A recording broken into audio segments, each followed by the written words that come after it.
जय हिंद दोस्तों। यहाँ पर रेलवे बैच के अंतर्गत जो हमारी क्लासेस चल रही हैं, इसमें आज प्रॉफिट एंड लॉस का लास्ट क्लास है ये। इससे पहले आपके 11 क्लासेस हो चुके हैं, जिनमें हमने बेहतरीन तरीके से सारे प्रश्नों को किया था। और हम लोग यहाँ पे इस रेलवे बैच में आदित्य रंजन सर की रेलवे मैथ्स बुक को सॉल्व कर रहे हैं, ठीक है ना। तो इस पूरे रेलवे बैच का प्लेलिस्ट बना हुआ है, डिस्क्रिप्शन में लिंक मिल जाएगा। आप सारी क्लासेस कर सकते हैं प्लेलिस्ट में शुरू से लेकर डे 1 से, ठीक है ना।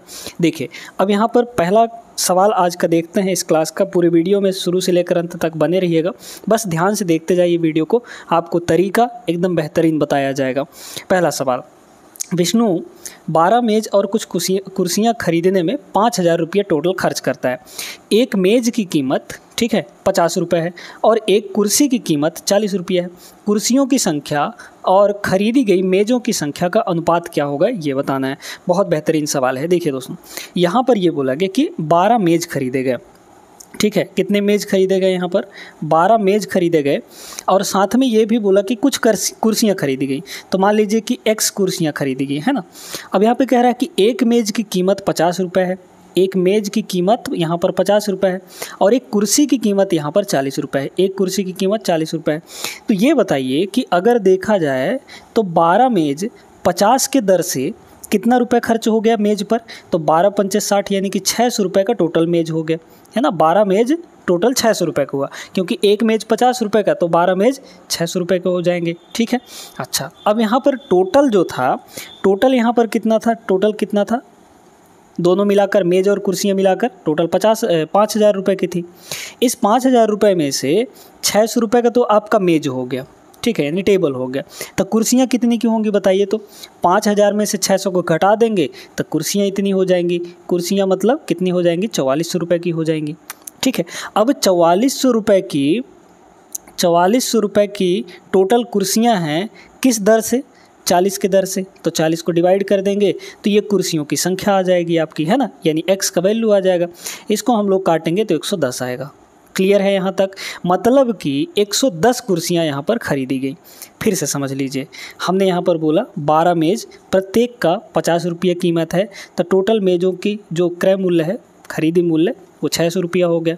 और टोटल खर्चा मेज़ और कुर्सी मिलाकर 5,000 है, तो 5,000 में से 600 रुपये का आपका टोटल मेज़ हो गया, तो कुर्सियाँ कितनी की होंगी, 44 रुपये की होंगी। और यहाँ पर टोटल 44 रुपये की कुर्सियाँ हैं, एक कुर्सी 40 रुपये का मिल रहा है, तो टोटल कितनी कुर्सियाँ मिलेंगी, 4400 रुपये में 110 कुर्सियाँ मिल जाएंगी। आपको पूछा था कुर्सियों की संख्या और मेज़ों की संख्या। कुर्सियों की संख्या कितनी है, 110 है ना।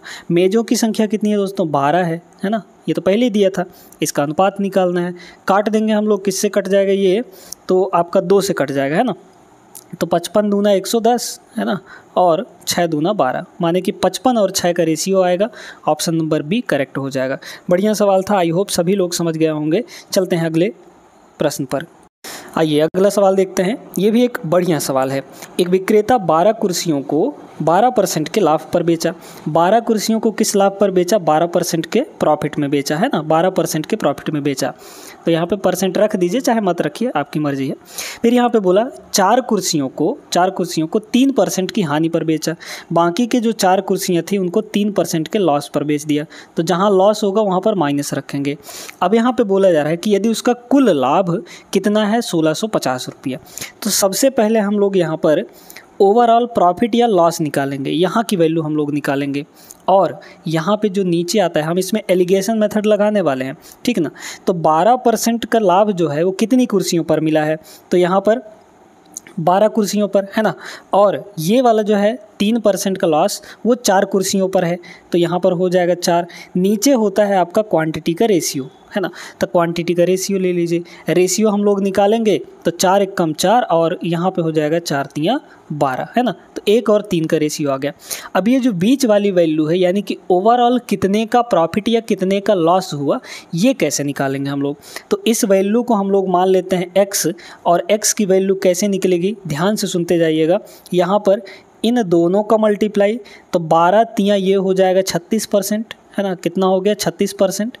और इन दोनों का मल्टीप्लाई मतलब -3, इधर इन दोनों का और इधर इन दोनों का, तो -3 का 1 से मल्टीप्लाई करेंगे, -3% आ जाएगा यहाँ पे। और डिवाइड में हम लोग रख देते हैं इन दोनों रेशियो का सम, तो 3 और 1 कितना हो जाएगा, यहाँ पे 4 हो गया। मतलब x की वैल्यू यहाँ से कितनी आ गई बताइए, तो 36 माइनस 3 करेंगे तो 33/4, 33/4% यहाँ पर ओवरऑल प्लस में आया है ना, इसलिए प्रॉफिट।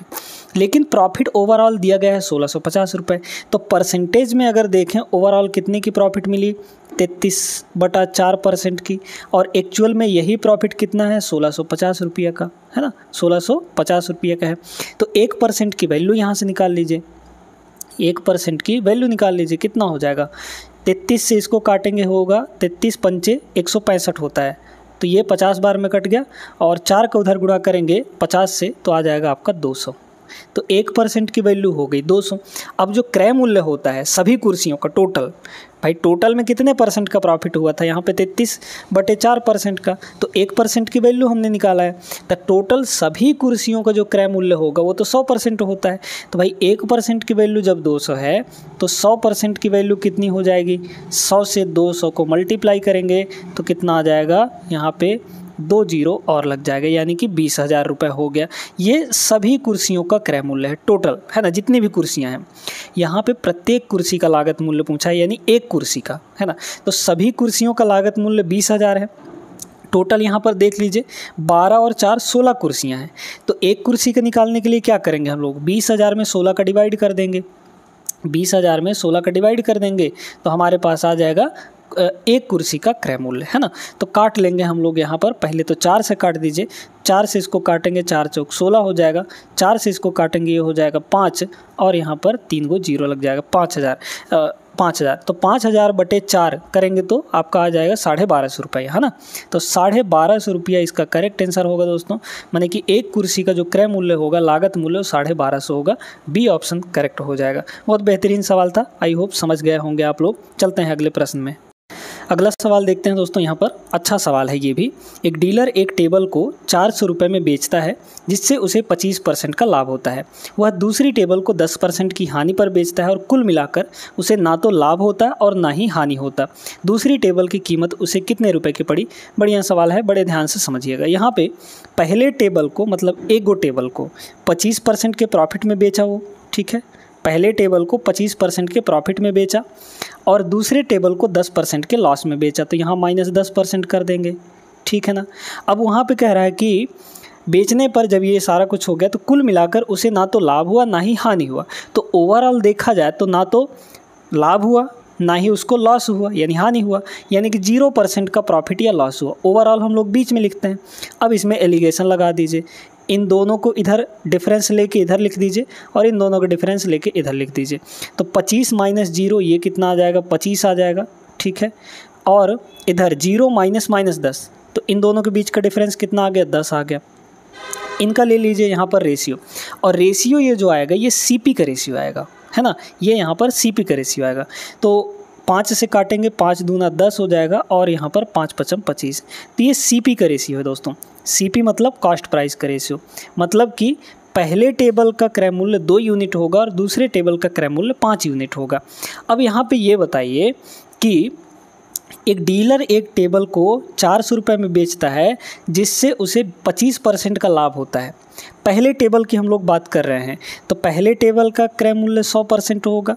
100% में वो 25% लाभ लेके बेच रहा है, यानी कि 125% में बेच रहा है। और 125% में बेच रहा है तो एक्चुअली वो कितने में बेच रहा है, 400 रुपये में बेच रहा है कि नहीं, है ना। तो 400 रुपये, है ना, 400 रुपये। तो 125% की वैल्यू होगी आपके पास यहाँ पर 400 रुपया। आपको 100% की वैल्यू निकालनी है, यानी कि पहले टेबल का क्रय मूल्य, पहले टेबल की क्रय मूल्य कितनी हो जाएगी, 100% होगी। तो यहाँ से 100% की वैल्यू निकाल लीजिए।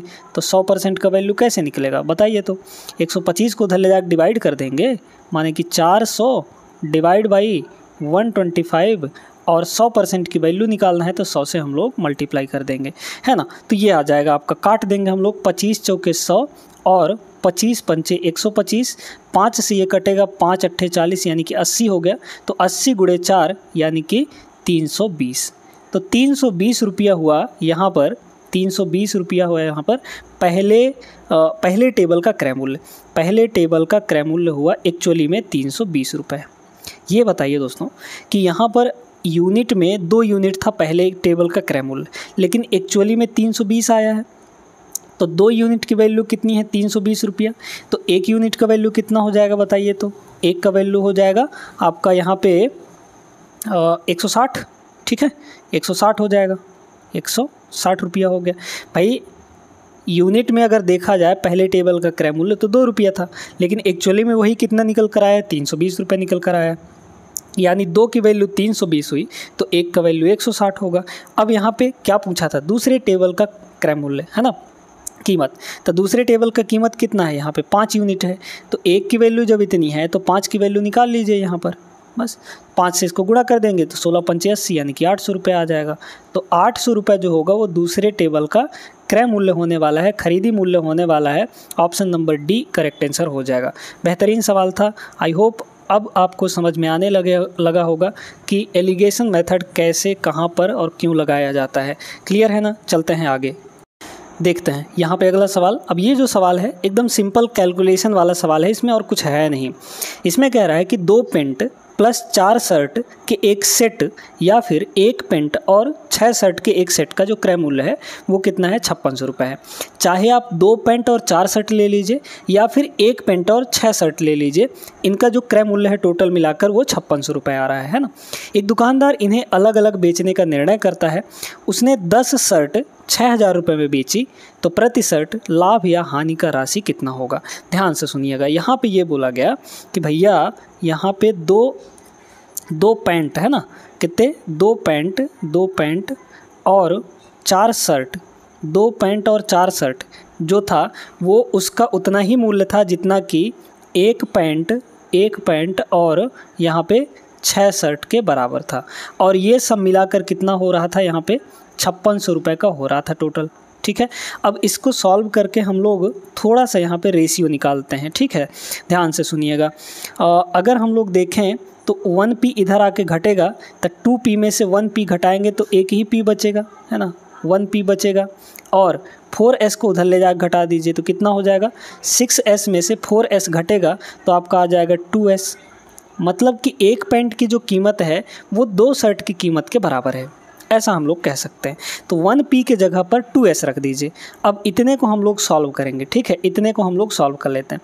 1p की जगह पर 2s रखेंगे तो यहाँ पे हो जाएगा 2s और ये 6s पहले से है और इक्वल टू इतना हो गया तो 2s और 6s कितना हो जाएगा आपका 8s हो जाएगा और इक्वल टू यही आपका किसके बराबर है 5600 रुपये के बराबर है। तो s की वैल्यू यानी शर्ट की, एक शर्ट की कीमत कितनी आ गई बताइए। तो 8 से इसको डिवाइड कर देंगे, 8 सत्ते 56 यानी कि 700 रुपये। तो एक शर्ट की कीमत जो है वो 700 रुपये है। अब ये बोला कि उसने 10 शर्ट 6000 रुपये में बेची। ये बताइए दोस्तों कि अगर एक शर्ट की कीमत यहाँ पे 700 रुपये है तो टोटल उसने 10 शर्ट बेचा तो 10 शर्ट का क्रय मूल्य कितना हो जाएगा, 10 शर्ट का क्रय मूल्य कितना हो जाएगा, एक का 700 तो यहाँ पे 10 शर्ट का क्रय मूल्य 7000 रुपया हो जाएगा, है कि नहीं। ठीक ना। अब यहाँ पर देखिए कि उसने 10 शर्ट खरीदा 7000 रुपये में और बेचा कितने में 10 शर्ट, वो 6000 रुपये में बेच दिया। यानी कि लॉस हो गया ना, ज़्यादा में ख़रीदा था कम में बेच दिया तो लॉस हो गया। यानी कितने का लॉस हो गया, 10 शर्ट पे आपका 1000 का लॉस हो गया। तो 10 शर्ट पे जब 1000 का लॉस है तो एक शर्ट पे कितने का लॉस होगा, आपको बोला है प्रति शर्ट। प्रति शर्ट का मतलब एक शर्ट में कितने का प्रॉफिट या लॉस होगा। तो लॉस होगा लेकिन कितने का, एक शर्ट पे। 10 शर्ट पे आपका 1000 का हुआ है तो एक शर्ट पे कितने का हो जाएगा, 10 से इसको डिवाइड कर देंगे यानी कि 100 रुपये का। तो 100 रुपये का यहाँ पर लॉस होने वाला है दोस्तों। आप 1000 की हानि मत कर दीजिएगा, गलत हो जाएगा क्योंकि प्रति शर्ट पूछा है यानी एक शर्ट का। तो एक शर्ट में 100 रुपये की हानि हो गई, उसको ऑप्शन ए करेक्ट आंसर हो जाएगा। सिंपल सा सवाल था, कैलकुलेशन था बस इसमें और कुछ नहीं था। चलते हैं आगे, आइए देखते हैं ये बेहतरीन सवाल। रमेश एक वस्तु को इसके वास्तविक मूल्य से 15% कम मूल्य पर खरीदता है और इसे इसके वास्तविक मूल्य से 10% अधिक मूल्य पर बेच देता है। प्रतिशत लाभ कितना होगा। मान लीजिए कि जो इसका ओरिजिनल प्राइस है यानी वास्तविक मूल्य है वो 100 रुपये है। ठीक है, अब क्या बोला कि इस 100 रुपये में, ठीक है, इस 100 रुपये से 15% कम पर ख़रीदा, माने कि सीपी कितना हो गया आपका बताइए। 100 में 15% कम करेंगे यानी कि 15 कम करेंगे, तो 100 में 15 कम करेंगे तो कितना आ जाएगा, 85 रुपये आ जाएगा। तो ख़रीदा कितने में, 85 रुपये में। अब बोल रहा है कि और इसे इसके वास्तविक मूल्य से 10% अधिक मूल्य में बेचा, यानी कि बेचा कितने में, सेलिंग प्राइस कितनी हो जाएगी, 100 में 10% अधिक करिए, तो 100 में 10% अधिक करेंगे यानी 10 अधिक करेंगे तो कितना हो जाएगा, 110 में। तो 110 में बेचा, ख़रीदा 85 में, 110 में बेचा। आपको प्रॉफिट निकालना है ना, तो क्या करिए, प्रॉफिट देख लीजिए कितने का हुआ। प्रॉफिट हो जाएगा यहाँ पर 85 और 10 95, और मतलब कि यहाँ पर हो गया आपका 25। ठीक है भाई, 85 में ख़रीदा, 110 में बेचा, तो प्रॉफिट लिया आपका 25 का। 25 का प्रॉफिट किस पर, 85 पर, है ना, 85 पर। तो जिस पर लिया जाता है प्रॉफिट उसको नीचे रखते हैं, इंटू 100% कर दीजिए तो परसेंटेज में चेंज हो जाएगा। ये बस काट पीट दीजिए। देखिए यहाँ पर 5 से अगर हम लोग काटें तो ये हो जाएगा 17 पचे 85 और 5 पचम 25, मतलब 500/17 हो जाएगा। ठीक है, ऊपर हो जाएगा 500 और नीचे हो जाएगा 17। बस काटिए, इतना परसेंट आ जाएगा। तो यहाँ पे 17 दूना के 34, ठीक है, 17 दूना हो जाएगा 34 और बचा आपका कितना, 16, तो 160 हो गया, है ना, 160 हो गया यहाँ पर, है ना। तो 17 नहीं हो 153, यानी 9 बार टेबल जाएगा तो 29 पॉइंट कुछ आएगा, और 29 पॉइंट कुछ आपके ऑप्शन नंबर डी में है। ये करेक्ट आंसर हो जाएगा। समझ में आ गया हो, लाइक करते हुए चलिएगा वीडियो को, ठीक है ना। चलते हैं आगे। ये भी एक सिंपल सा सवाल है, अगला प्रश्न देखिएगा, आराम से बन जाएगा आप सभी से, है ना। एक व्यापारी के पास 1000 किलोग्राम चीनी है, जिसका कुछ भाग 8% के लाभ पर और शेष भाग वो 18% के लाभ पर बेचता है। उसे कुल मिलाकर 14% का लाभ होता है, तो 18% लाभ पर बेची गई मात्रा कितनी है। इसमें हम लोग एलिगेशन लगाएंगे, क्यों, क्योंकि पूरे चीनी को 2 हिस्सों में बांट दिया गया है, तो जब भी हिस्से में बांटा जाता है तो हम लोग एलिगेशन लगा लेते हैं, ठीक है ना। देखिएगा, तो कुछ हिस्से पर 8% का लाभ लिया, यानी कि 8% पॉजिटिव होगा, 8% का लाभ लिया, और बाकी जो हिस्सा बचा था उस पर 18%, हाँ 18% में बेचता है, ठीक है, लाभ में ही बेचता है, बाकी को 18% के प्रॉफिट में ही बेचता है। क्लियर है यहाँ तक। तो उसको ओवरऑल जो प्रॉफिट हुआ वो कितने का हुआ, 14% का। तो ओवरऑल वाला तो हम लोग बीच में रखते हैं, यानी 14%। अब लगा दीजिए एलिगेशन, इन दोनों का डिफरेंस लगा के हम लोग यहाँ लिखेंगे, तो 14 - 8 करेंगे यानी कि 6%, है ना, 6% आ गया। और इन दोनों को डिफरेंस लेकर इधर लिखेंगे तो 18 - 14 हो जाएगा आपका 4%, ठीक है। अब इन दोनों का रेशियो लेंगे, और ये रेशियो आया किसका है, या तो क्वांटिटी का आता है या फिर आपका किसका आता है, सीपी का आता है ना। तो ये यहाँ पर क्वांटिटी का है, क्योंकि आपको क्वांटिटी दी गई है ऊपर, ठीक है। तो क्वांटिटी का रेशियो हो जाएगा, परसेंट से परसेंट खत्म, 2 से काटेंगे हम लोग तो 2 दूना 4 और 2 तियां 6 हो जाएगा। यानी कि यहाँ पर 2 हिस्से चीनी को 8% के प्रॉफिट में बेचा, और 3 हिस्से चीनी को यहाँ पर 18% के प्रॉफिट में बेचा। अब ये कह रहा है कि 18% लाभ पर जो चीनी बेची गई है उसकी क्वांटिटी कितनी है, बताइए। टोटल क्वांटिटी यहाँ पर 1000 है, टोटल क्वांटिटी 1000 है, और जो 18% पर बेची गई है उसकी क्वांटिटी कितने हिस्से है, यहाँ पर 3 हिस्से है। टोटल कितने में से, 3 और 2 5 में से, मतलब कि 18% में जो चीनी बेची गई है उसके वो कितना हिस्सा है, 3 के टोटल हमारा कितना है, 2 और 3 5 हिस्सा है। तो 3/5 हिस्सा किसका कर देंगे, 1000 का। तो ये आपका करेक्ट आंसर आ जाएगा। 5 दूना 10 मतलब 200, तो 200 × 3 यानी कि 600। तो 600 रुपये यहाँ पर हो जाएगा, कि यहाँ पर आपका करेक्ट आंसर, ठीक है, ऑप्शन नंबर बी। सिंपल सा सवाल था, इसमें ज़्यादा कुछ करना नहीं था। चलते हैं आगे। देखिए दोस्तों, ये लंबा चौड़ा दिखने बस में है, सिंपल एक लाइन में सवाल आंसर आ जाएगा इसका, ठीक है। पहले सवाल पढ़िए। एक व्यापारी ने 475 रुपये प्रति दर्जन की दर से यहाँ पर 132 दर्जन आम खरीदे। 475 के रेट से प्रति दर्जन, है ना, 1 दर्जन का जो यहाँ पर प्रति दर्जन के रुपये से आम खरीदे। तो 1 दर्जन आम का जो कीमत था वो 475 रुपया था, जिसमें से उसने 132 दर्जन आम खरीदे, है ना। अब यहाँ पर 530 रुपये प्रति दर्जन की दर से केवल उसने 125 दर्जन आम बेचे। खरीदा था वो कितना, 132 दर्जन, है ना, 132 दर्जन। उसमें से वो सिर्फ कितना बेच पाया, 125 दर्जन ही बेच पाया। मतलब कि अभी उसके पास जो स्टॉक में बचा है वो कितना बचा है, 32 - 25 यानी कि 7 दर्जन जो आम है वो बचे हुए हैं। पूछा गया है कि व्यापारी के पास बचे हुए जो आम हैं यानी कि 7 दर्जन आम बचे हुए हैं। इन आम का मूल्य क्या होगा, ये बताइए कि क्या यहाँ पर हमको विक्रय मूल्य से कोई ज़रूरत है। आपको सिर्फ इतना पूछा है कि जो बचा हुआ आम है उसका स्टॉक का मूल्य कितना है। मूल्य का मतलब खरीदी मूल्य है ना। तो यहाँ पर प्रति दर्जन वो 475 रुपये के हिसाब से खरीदता था। अपने पास बचा कितना है, 7 दर्जन, और 1 दर्जन का खरीदी मूल्य कितना था, 475 रुपये था। तो 7 दर्जन का निकालने के लिए 7 से हम लोग मल्टीप्लाई कर देंगे इसको, है ना। कर दीजिए। तो 7 पना 35 के 5 हो गया, आपका 3 बचा, 7 सते 49, 49 और 3 हो जाएगा आपका 52, 52 का 2 हुआ, 5 बचा, 7 चौक 28, 28 और 5 आपका 33 हो जाएगा। मतलब कि 3325 रुपये का स्टॉक में अभी बचा हुआ है। विक्रय मूल्य से यहाँ पर कोई मतलब नहीं है, यानी कि ऑप्शन नंबर ए इसका करेक्ट आंसर हो जाएगा। क्लियर है ना। आगे चलते हैं। आइए इस सवाल को देखते हैं। ये 2022 के पेपर का सवाल है ना, ग्रुप डी में पूछा गया था। बढ़िया सवाल है, ज़्यादा कठिन नहीं है, कर लेंगे आप लोग भी। एक डीलर जो है 50 रुपये, 40 रुपये और 30 रुपये प्रति किलोग्राम की दर से सेब खरीदता है। वह उन्हें वजन के अनुसार क्रमशः 2, 4 और 9 के अनुपात में मिश्रित करता है। ऐसा समझिए इसको कि ये जो दिया गया है ये मात्राएँ हैं आपकी, है ना। तो इसको समझ लीजिए कि 2 kg, पहले हिस्से को 2 kg और दूसरे को 4 kg, और यहाँ पे तीसरे को 9 kg लिया, है ना। तो पहले को 2 kg लिया, ठीक। यहाँ पर पहले को 2 kg लिया, दूसरे को 4 kg लिया और तीसरे को यहाँ पर 9 kg लिया। पहले को यहाँ पर ख़रीदा था वो 50 के रेट से, ठीक है, 50 के रेट से ख़रीदा था। दूसरे को ख़रीदा था 40 के रेट से, और तीसरे को ख़रीदा था यहाँ पर 30 के रेट से। तो ये बताइए दोस्तों कि 2 kg 50 के रेट से, तो टोटल सीपी कितना हो गया इसका। 2 किलो का 50 के रेट से 100 रुपया हो गया, है ना। 2 × 50। फिर यहाँ पर 4 kg का 40 के रेट से कितना मूल्य हो जाएगा, खरीदी मूल्य 160 रुपये हो जाएगा, ठीक है ना। फिर यहाँ पर 9 kg का 30 के रेट से 9 × 27 यानी कि 270 रुपया हो जाएगा खरीदी मूल्य, यानी कि क्रय मूल्य। अब यहाँ पर टोटल देखिए कि क्रय मूल्य कितना हो गया। टोटल क्वांटिटी यहाँ पर कितनी हो गई, 2 और 4 6, 6 और 9 15। तो ये हो गया आपका टोटल 15 किलो, ठीक है। और इस 15 किलो का टोटल जो क्रय मूल्य था वो कितना निकल कर आया बताइए। तो यहाँ पर ये हो जाएगा 0, और 6 7 हो जाएगा 13 आपका, है ना।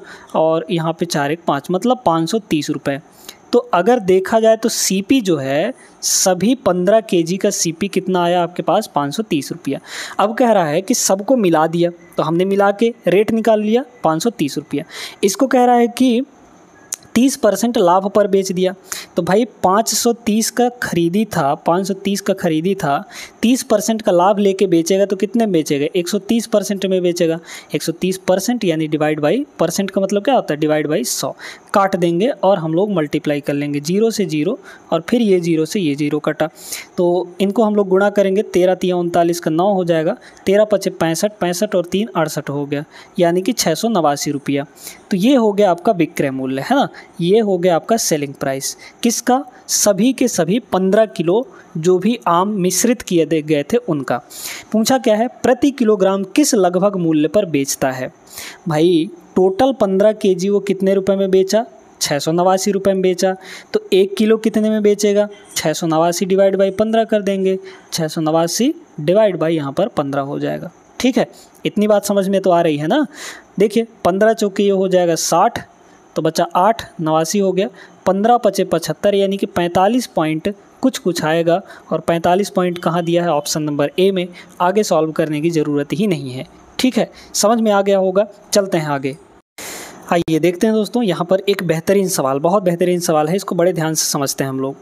जब एक साइकिल निर्माता साइकिल का विक्रय मूल्य 50% घटा देता है तो बिकने वाली साइकिलों की संख्या तेज़ी से 700% बढ़ जाती है, ठीक है। आरंभ में निर्माता को 140% का लाभ प्राप्त होता था। नया लाभ प्रतिशत कितना होगा। शुरू में यहाँ पे बोला क्या है, शुरू में निर्माता को कितना लाभ प्राप्त होता था, 140%। मान लीजिए कि यहाँ पर जो एक साइकिल का क्रय मूल्य है ना, एक साइकिल का क्रय मूल्य है शुरू में वो 100 रुपये था, ठीक है। अब यहाँ पर लाभ कितना प्राप्त होता था, 140%। तो लाभ कितना हुआ, 100 पर 140 लाभ हुआ। तो 100 पर 140 लाभ यानी बिका कितने में, तो बिका आपका यहाँ पर 240 में, है ना। भाई 100 का सामान था, 140% लाभ मिल गया उसको, मतलब कि 140 रुपया लाभ हो गया। तो 100 प्लस 140 रुपया लाभ यानी कि 240 रुपये में बिका, है ना। तो ये CP हो गया, ये SP हो गया। यहाँ तक बात समझ में आ गई, ठीक है। अब देखिए ये बोला कि अगर हम लोग इसको ऐसे समझिए थोड़ा सा, यहाँ पे अगर बोला कि विक्रय मूल्य 50% घटा दें, तो शुरू में विक्रय मूल्य कितना था 240 रुपया, 50% का मतलब क्या होता है आधा, तो आधा घटा दीजिए इसका तो आधा ही बचेगा। तो बाद में विक्रय मूल्य कितना हो गया, इसका आधा कर दीजिए यानी कि 120 रुपये हो गया।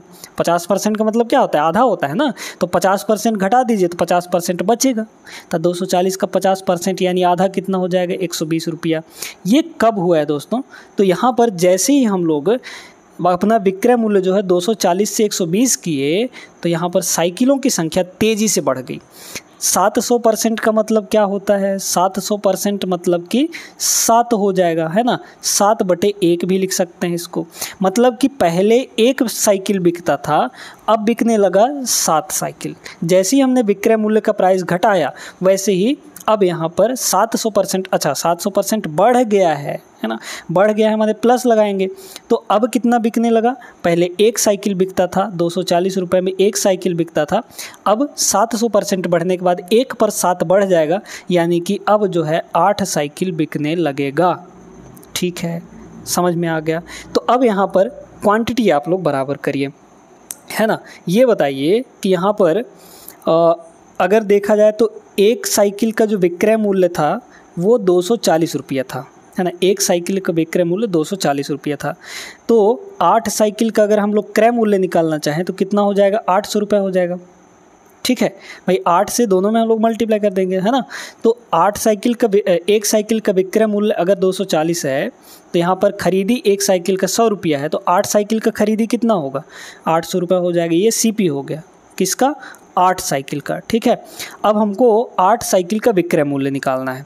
ठीक है, तो भाई 1 साइकिल का विक्रय मूल्य यहाँ पर 240 था, उसका आधा किए तो 120 आया, तो टोटल 8 साइकिल का विक्रय मूल्य कितना हो जाएगा, 8 गुणे 120 हो जाएगा, है ना। तो 8 गुणे 120 करेंगे तो 12 × 8 = 96 यानी कि 960 रुपया हो गया। तो ये हो गया 8 साइकिल का यहाँ पे विक्रय मूल्य। ठीक है, क्लियर हो गया यहाँ तक। माने कि 8 साइकिल 800 में ख़रीदा और 8 साइकिल 960 में बेचा, तो कितना हो जाएगा प्रॉफिट बताइए, 160 का हो जाएगा कि नहीं। 160 की प्रॉफिट किस पर, यहाँ पे आपका 800 पर। CP आपका 800 है, तो नीचे हम लोग 800 रखेंगे, इसको 100% से मल्टीप्लाई कर देंगे तो ये बदल जाएगा परसेंटेज में, है ना। तो ये 0 से आपका 0 कटा, है ना, 16 पंचे 80 हो जाता है, और 100 को 5 से डिवाइड करेंगे 20% इसका आंसर आ जाएगा, है ना। क्लियर हो गया, तो option number A is the right answer. I hope सभी लोग समझ गए होंगे। चलते हैं अगले सवाल पर। देखिएगा दोस्तों, बेहतरीन सवाल है, आराम से हम लोग इसको करेंगे। X ने 1.5 लाख रुपए में एक कार खरीदा, ठीक है, 5% के लाभ पर इसे Y को बेच दिया। ध्यान से सुनते जाइएगा, कितने का कार था, 1.5 लाख रुपए का, यानी 1 5 और कितना 0 4 0, 1.5 लाख रुपए का कार था। 5% के लाभ पर बेचेगा तो कितने में बेचेगा, Y को 105% में बेचेगा, तो 1.5 लाख का 105% निकाल लीजिए यहाँ पर, तो 105 डिवाइड बाई कितना हो जाएगा, 100 हो जाएगा। ठीक है, ये चला गया अब Y के पास इतने रुपए में, है ना। अब Y ने क्या किया कि 2% की हानि लेकर X को वापस बेच दिया। Y के पास इतने रुपए का कार है, इस पर 2% की हानि सहेगा, तो 100% में से 2% घटाएंगे तो कितना हो जाएगा, 98%। तो 98% में 98% यानी डिवाइड बाई 100, वो पुनः किसको दे दिया, X को दे दिया। तो X के पास पुनः इतने रुपए में आ गया वो, है ना। अब इसमें बोला जाए कि संपूर्ण लेन देन में कितने का टोटल लाभ या हानि होगा। इसमें बस आपको कैलकुलेशन है और कुछ नहीं है। ठीक है, शुरू में जो X के पास कार था वो 1.5 लाख रुपए का था, है ना, 1.5 लाख रुपए का था। अब जो उसके पास वापस घूम फिर के आया है वो कितने का होगा देख लीजिए, और इसमें अब आपको प्रॉफिट या लॉस पता चल जाएगा, ठीक ना।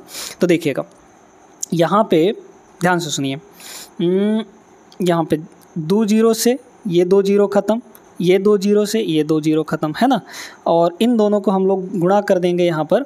तो 15 को पहले इससे गुणा करिए, तो ये हो जाएगा 15 पचे 75, 15 पचे 75 है ना, और यहाँ हो जाएगा 15 एकम 15, मतलब 1575 हो गया।